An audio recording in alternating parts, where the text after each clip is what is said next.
You know what? I will be honest with you. I'm pretty basic. Siri on my phone is probably by far my most used form of technology. It is my companion on the go all the time.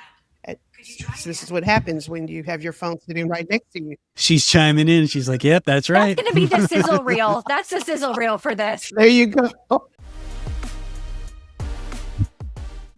Hello and welcome to the BizDev Podcast, the podcast about developing your business. And I'm your host this week, Gary Voigt. And David is gone again. It's a bye-bye Baxter holiday. Better without Baxter. But we're joined, as usual when I'm host, with our marketing director, Christy Pronto. Hello, everyone. Hello. More important than that, we're joined today by our guest, Taja Graham. And Taja is the founder of Ops IQ. So, Taja, before we get into Ops IQ and we talk all about your business, we do have a couple of quick questions to get to know you better and break the ice. They're in a this or that format. So tell me, what do you think between movies, TV, and books? What's your more frequent form of entertainment? Hands down, books. I am a bookworm. Are you a physical book or an audio book or like I am a tablet? physical book. I need to touch and feel it. Yeah. Yeah, me too. I'm the same way. Absolutely. Holding the paper is just different. Yeah. Plus, for me, I guess a little bit of ADHD or just I can't focus too much on screens for an entire 24 hours a day. So I think something I could hold that I actually know I have to move with my fingers back and forth in order to pay attention. Yep. Exactly. What about you, Christy? When I was younger, I used to be a bookworm. Absolutely. It was like how I would spend my days in my room, like reading. And then real life happened and I got into marketing. And so now it's more of like podcasts and listening to things in my earbuds 24/7 constantly. All right. Okay. All right. So then a little bit different. When it's snack time, do you prefer salty or sweet? And do you have any favorites? Deep questions we ask here. Oh my Yeah. goodness. I have a natural sweet tooth, but I do like a salty treat. A chip every now and then probably is my weakness. Christy? Oh, man. I think my answer is going to be the same as a couple of weeks ago. I'm like sweet. I'm definitely into Sour Patch Kids right now, which are like the most horrific thing you can put in your body, but they're great. But yeah, a chip every now and then, or more than every now and then, is my favorite thing for sure. Okay. You guys are both wrong because you need Totally. to combine Yeah, them. absolutely. You have to have Combined. chocolate and peanut butter. It's the perfect combination. There we go. That is really good. Good combination. Now, back into the world of business and tech, what we do. Taja, what is your most favorite piece of tech or software or some sort of equipment that you've gotten recently? You know what? I will be honest with you. I'm pretty basic. Siri on my phone is probably by far my most used form of technology. It is my companion on the go all the time. This is what happens when you have your phone sitting right next to you. She's chiming in. She's like, yep, that's right. That's going to be the sizzle reel. That's the sizzle reel for this. There you go. Yeah. So, but with modern technology and the ability to have quick access to resources and things, that has just become my go-to. It definitely saves me on time, as I love to live in efficiencies.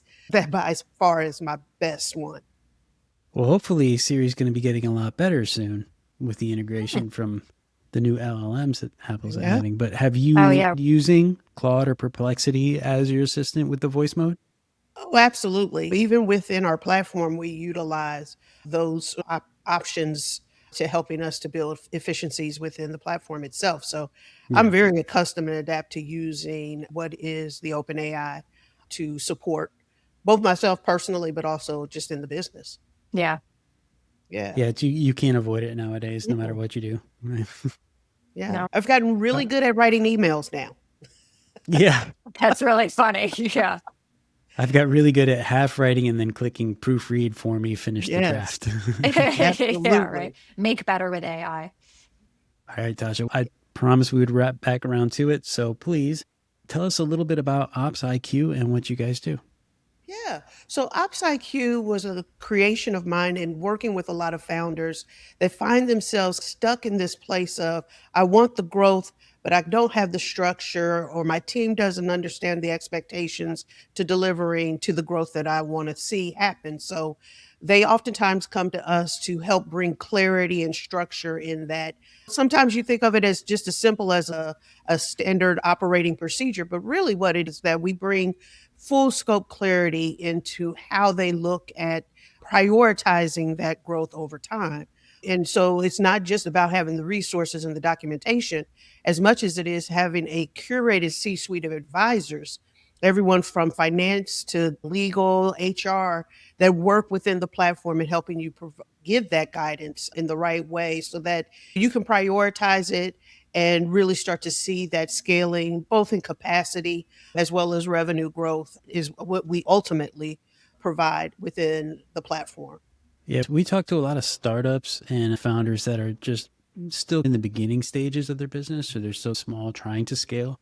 And we hear it all the time that, yeah, recognize what you're not good at and then bring someone else in who is. Or also, there's a lot of talk about focusing in the business instead of on the business. Yes. And it sounds like you have solutions for all of that. But I was wondering, as far as the size of a business or how big a company is or what the revenue is, when is it a good time for a founder to bring in someone like you?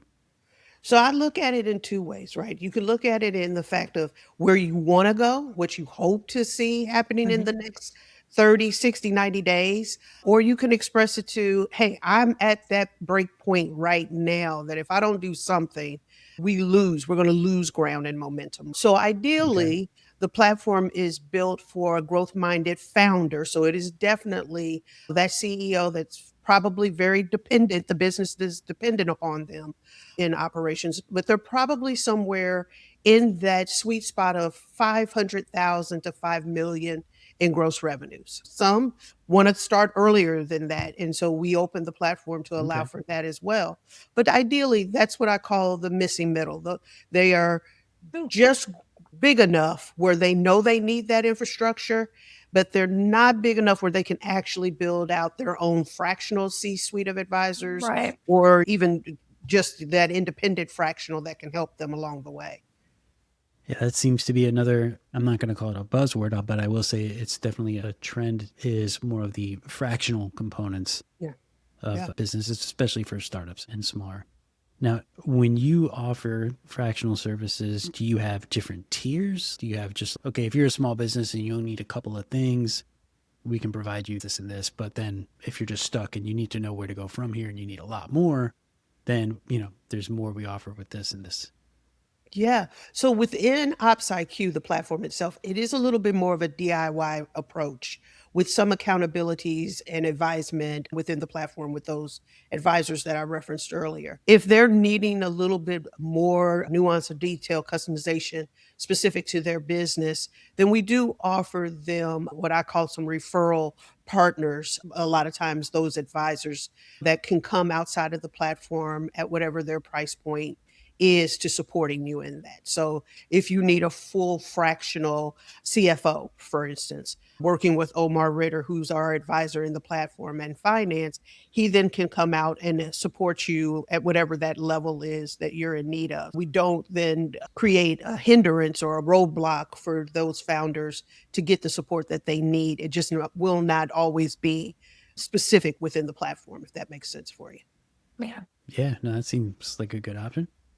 Yeah, I was going to ask, do you have a lot of people? I can imagine there's the certain types of people or businesses that come to you and they say, this is what we need. I know we need this and this. It's not working well. It's not moving. There's bottlenecks. But I could also imagine too that you have some businesses come to you where maybe they are closer to that 5 million. They've been a year or two under their belts and it's just not, their propulsion isn't where they want it to be, but they're just not sure what the issue really is. Where are those bottlenecks? And so do you find those people coming to you? And if you do, what are some of those signals that you see from them when you come in there? How do you see, oh, this is really where we need to step in here?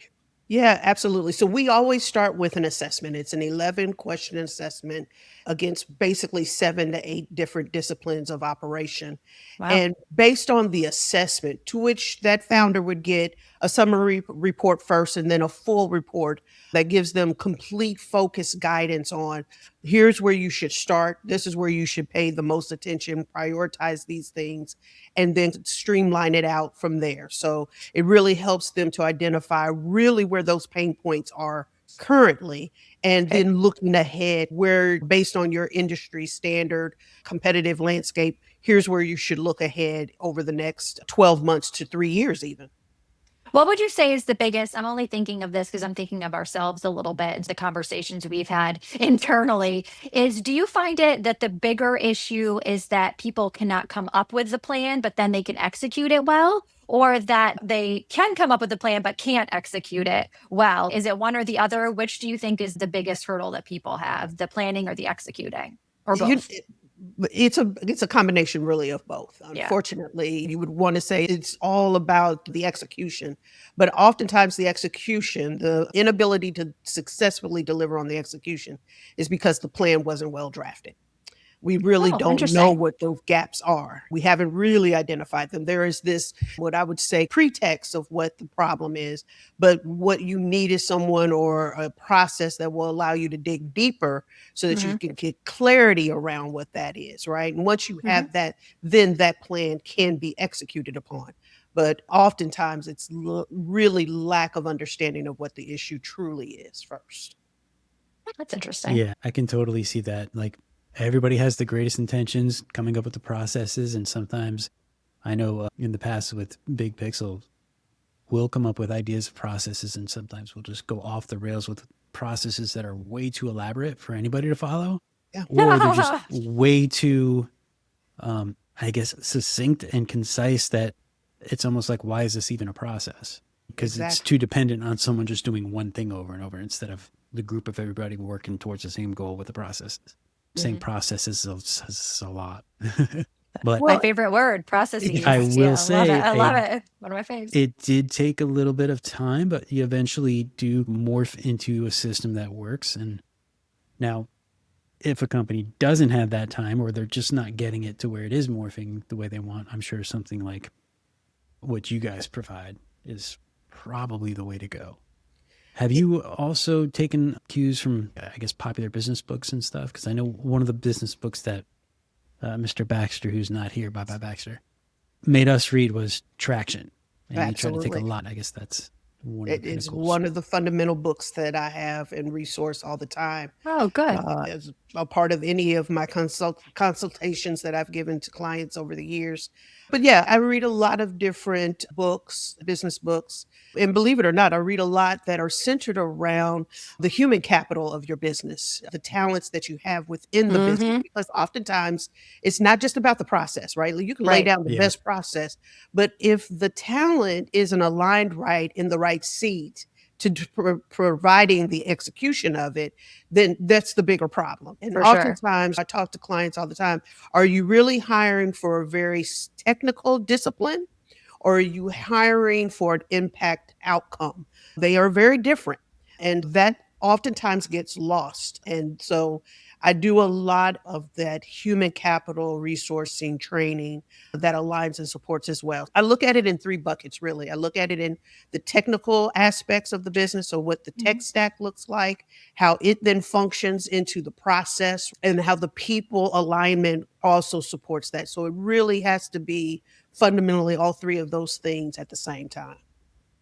Yeah, it's so funny that you say that in the tech stack part of it, because in doing some reading for this episode, I had seen some posts that you had posted. I think it was maybe in one of your Scale Smart Go Lives, which is that the more tools you add to a process, perhaps the more friction comes with that process. And so Correct. it just made me think now, with the way things are in this day and age where AI tools are like in every which way, shape, and form in all processes, are you seeing more companies coming to you saying that's our biggest pain point right now, is like this AI and how we integrate our team in with it? Or are you finding that it's helping you amplify their strengths in certain ways. I can imagine, hey, we have this hole and we need this staff member. Right now, almost, you might not even need to hire a staff member. You could find a Yeah. tool that might do that work for you. So I can imagine that it makes your type of position and your whole holistic way that you're doing things very interesting.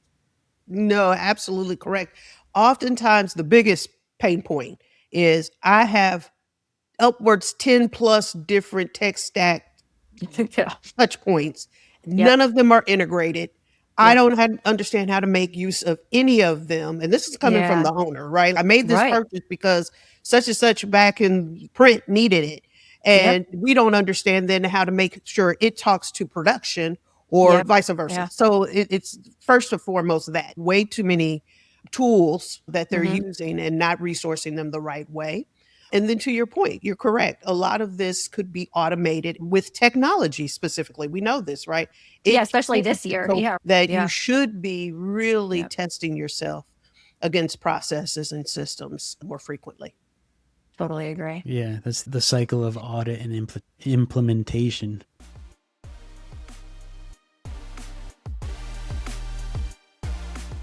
We believe that business is built on transparency and trust. We believe that good software should be built the same way.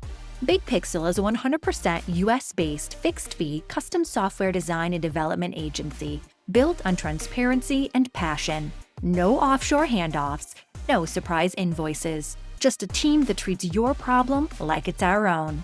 UX and design are core to everything we do. Not a phase that gets handed off, but a discipline that runs through every decision we make. We bring the expertise to build what your business needs, and the clarity to know when AI and technology help and when they get in the way.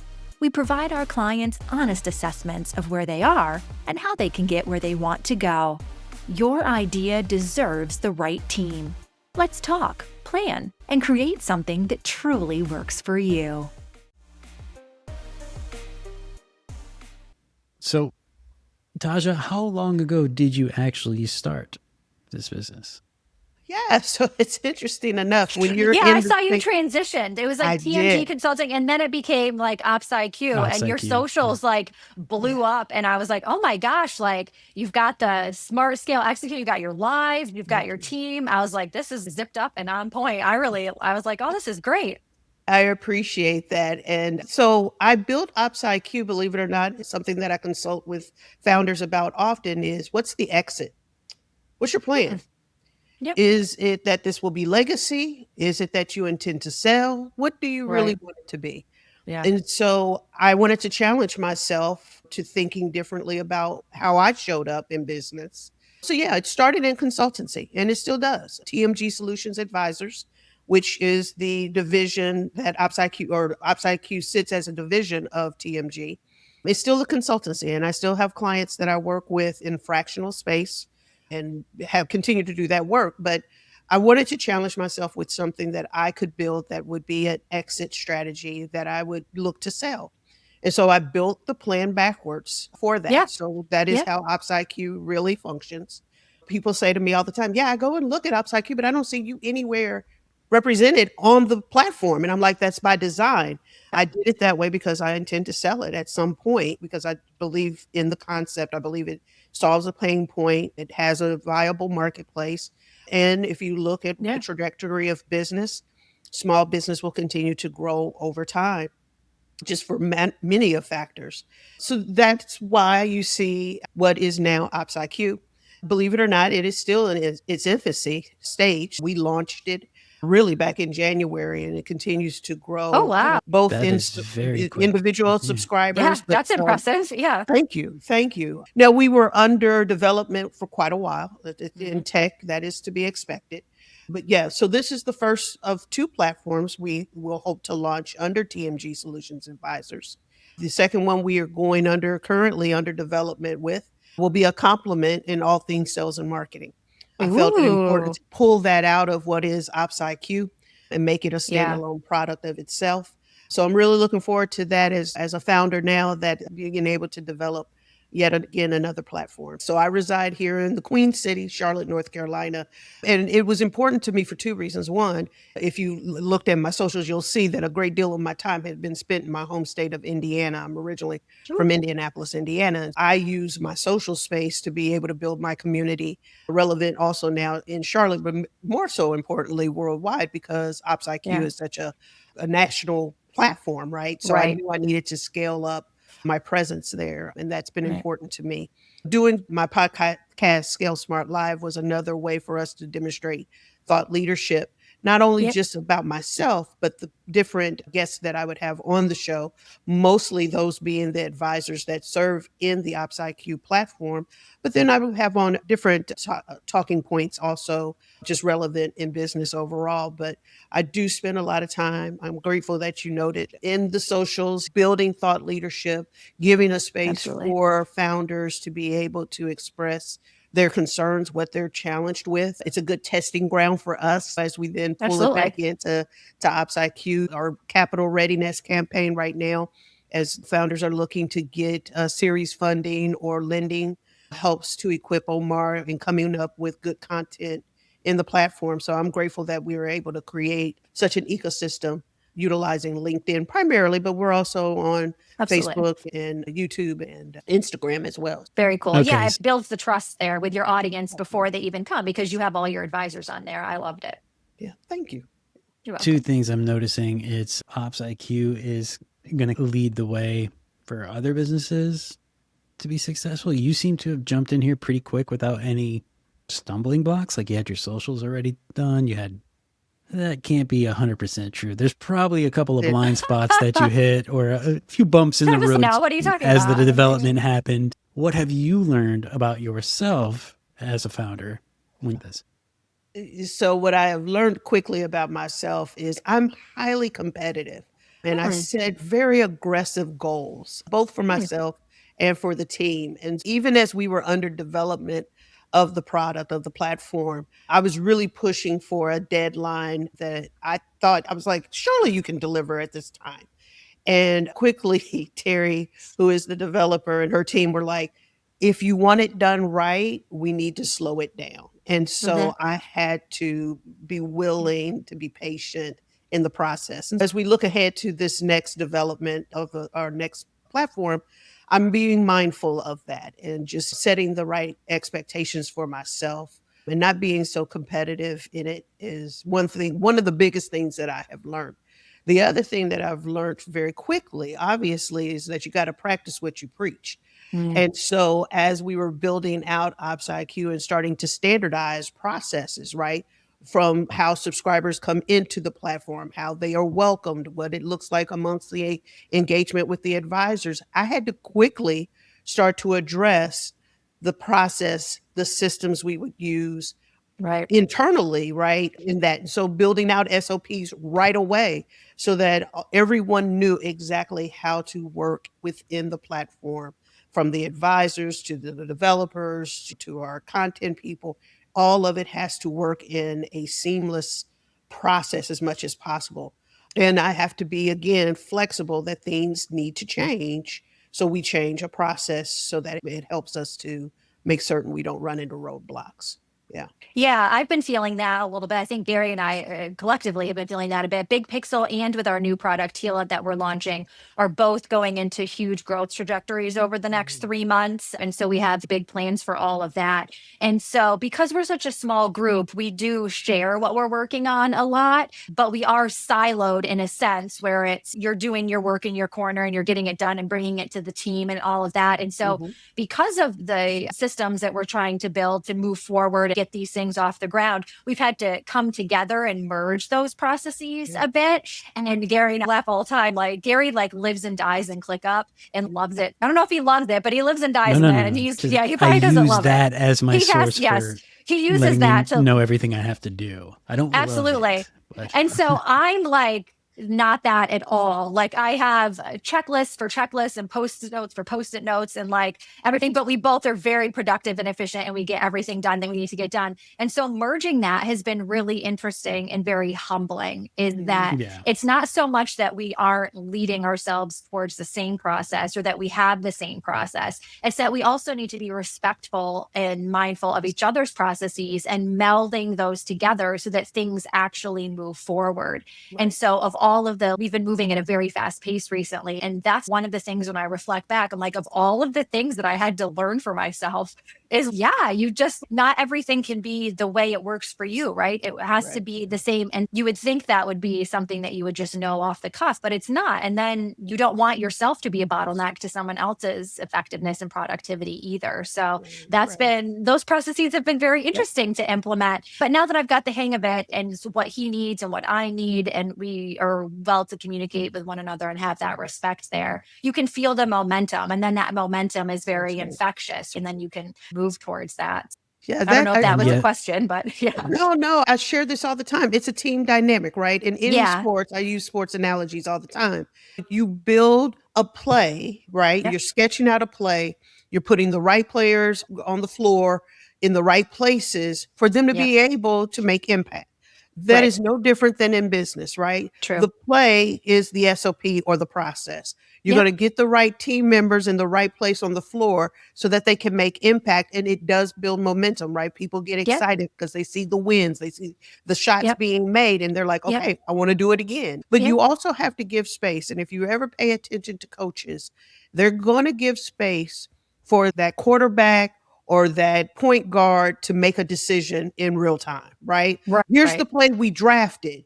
But if you see something happen on the floor that would demonstrate don't take that play, think about that. Don't feel that you got to do it that way. At the end of the day, score. That's what we want. We want you to score. So I say that to teams all the time. It's harder said than done. It's definitely harder said than done. There's a humility in that team dynamic. I think people think it's all part of also what you had on your socials too, is like, people think it's just like the processes and processes. Now we have it. Now we got it. There's a plan. 1, 2, 3, 4. Now we're going to succeed. And yet you hit a wall. And that's because the team dynamic is not there. You're both working very hard, but you're working at opposing dynamics. You're not working towards that together. And I think that's something that can get lost a lot in translation of business success, is that sort of grace, humility, and respect of not just the process, but of the humans within that process. Absolutely agree. That founder, it's going to be important to your point, Christy, readdress and be flexible. That next person who comes to fill the seat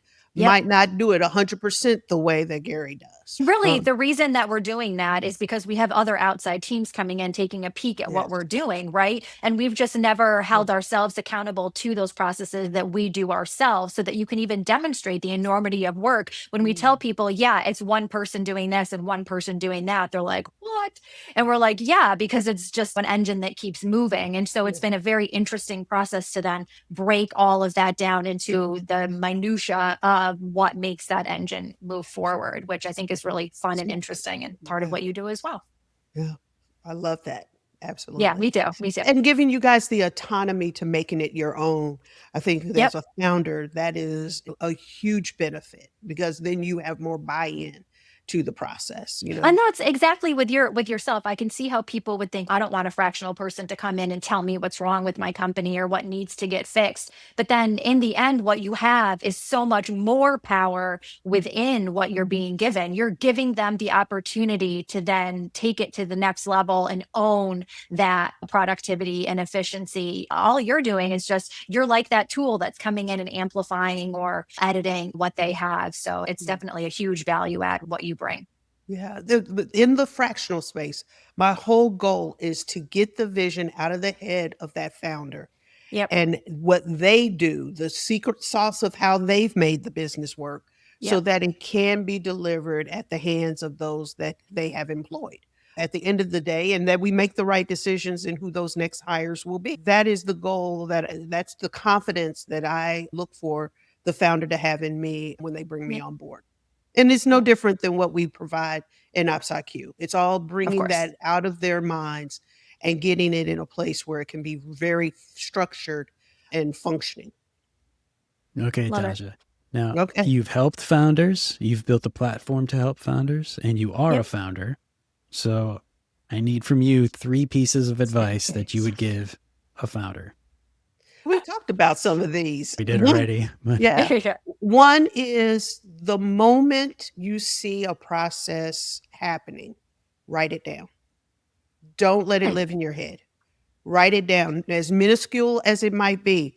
When you get this email, you respond this way, you follow up in that, write that down. So that a way you start to document I'm writing that early down on. right now, actually. Right. That's a Write it good down. tip.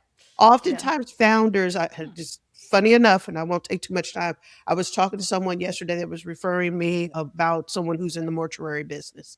And when you go to the moment, I know it sounds very No, but there's a lot of processes right. and But the process of embalmment had never been written down. And they were relying on 2 elderly gentlemen to be the ones performing the process. Yep. Unfortunately, both of them passed away. Good Lord. So who's gonna do the embalming now? 'Cause Whoops. it's Yeah, not not them. drafted.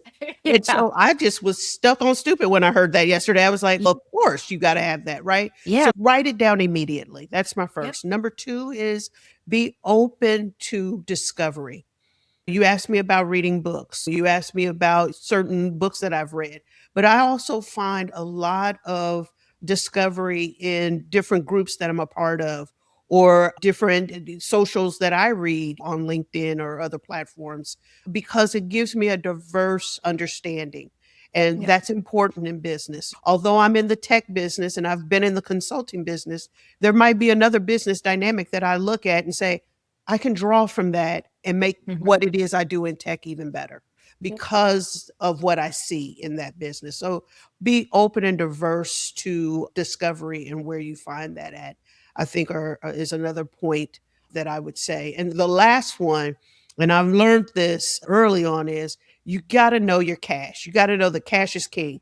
So a Yep. lot of times we talk about gross revenues or we're talking about cash flows or we're talking, but you should know exactly how much cash you have on hand in your business at all times. Be it good or bad, live in the reality of it because that is then what's going to help you to Yeah. move forward in how you want that business to grow. When you don't know it and you hide from it, chances are your business is really not fundamentally sound as you would think. Right. Solid pieces of advice. Yeah, Okay, I Taja, love now, that.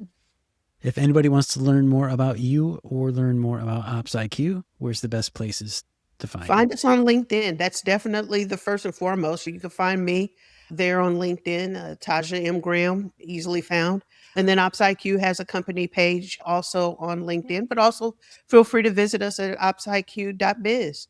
And if you are a founder that really is looking to grow and wanting to find out where those hurdles are for you, take the free assessment.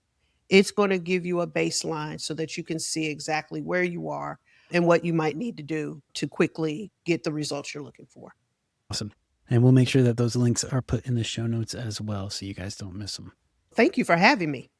All right. You're Well, very yeah, welcome. Thank you. very I was much for very excited joining us. about this. Yeah, absolutely. And I guess that's all we have for this week. But thanks again, Taja. And to everyone else, we will see you next week. That wraps up this episode of the BizDev podcast. And this time you get me, Jen Baxter, co-owner of Big Pixel and David's wife. Yep, I finally took the mic, or wrestled it, away from David. BizDev is a production of Big Pixel, a US-based provider of UX design, strategy, and custom software. This podcast is edited by audio whiz Matt McCracken and Christy Pronto, marketing guru for Big Pixel. Want to connect? Shoot us an email at hello@thebigpixel.net or find us on Instagram, Facebook, YouTube, X, and LinkedIn.